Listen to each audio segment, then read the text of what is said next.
When I was a child, Indianapolis was just an hour and a half away from our very little farm town where we grew up, and so we'd go to the Indianapolis Children's Museum quite often. Even though I wasn't really interested in school, when I went to a museum, my mind was blown. I loved the science and the magic, and I went on to become a doctor. So when we heard about the museum expansion and moving from the old facility to this new facility, it reminded me a lot of that Indianapolis Children's Museum, and given all that museums did for me as a child, if we could have something like this in Decatur, that's worth supporting. I mean, you think about how much we need education, that I think it's a heartbeat of everything we do in life. And that's what got us so interested in giving to the Cooks Museum. One of the main reasons we wanted to make sure that our students had an opportunity to come is just for that exposure. Our teachers spend a lot of time building background knowledge and trying to make students, help them make meaning when they're reading. So if they're able to come and see and touch, it elevates their learning. For our family, we're really big conservationists. We love the environment, we're hikers, we're campers, and coming here gives you a chance to explore without damaging nature for one, but learn a lot deeper at the same time. More than anything, they do a lot of the small group hands-on engaging activities when they're here, and they're all standards-based. So the teachers love that they're standards-based, and the children love it because they don't even know they're learning. They're just having a great time. I do remember there was one little girl. She was from a low-income school and family, and if it weren't for the field trip, she probably wouldn't have come.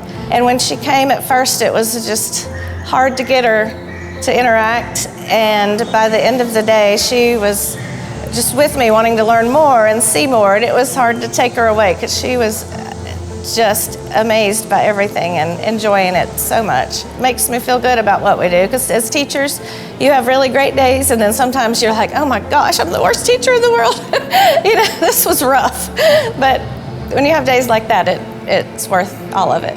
We have some students with special needs that accompany us on our field trip, and just to see them engage with the hands-on learning, and they're getting to have the same experience as all the other students, and that was just a really unique moment to see their learning.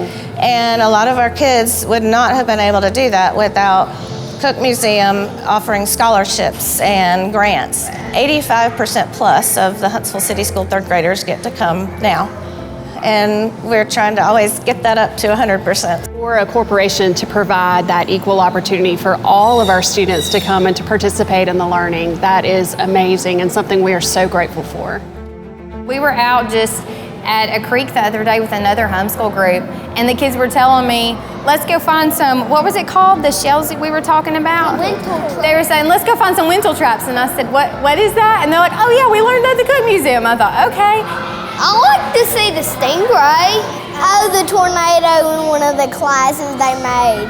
They had 2 bottles of the tube, and they shook it up and it went around. Sometimes you do wonder, are they really learning anything? Is all this kind of sinking in and stuff? But then you actually see later on, oh yeah, you did learn that, so it has made an impact on them. I look back and I think, had I not had that foundation of these magical experiences that my mom led us to and through as a really young child, I don't know if I would have been stimulated to become a science, biology major, chemistry minor, but I really discovered a love for science through museums just like this. That's one thing you notice about certain kids that are not engaged back in the classroom.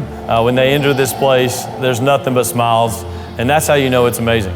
It is amazing for students to be able to come in, or anyone to be able to come in and see that all life is amazing, not just our human lives. There's always something new going on here. There's not a room that's in here that doesn't demonstrate what God has given us on this earth.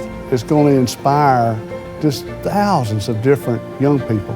Can't ever go wrong spending money on experiences as opposed to things. And so a museum membership is priceless, especially here.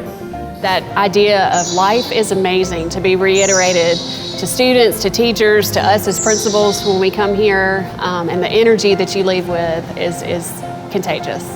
I love the museum so much that sometimes even the museums can make a big world of fun.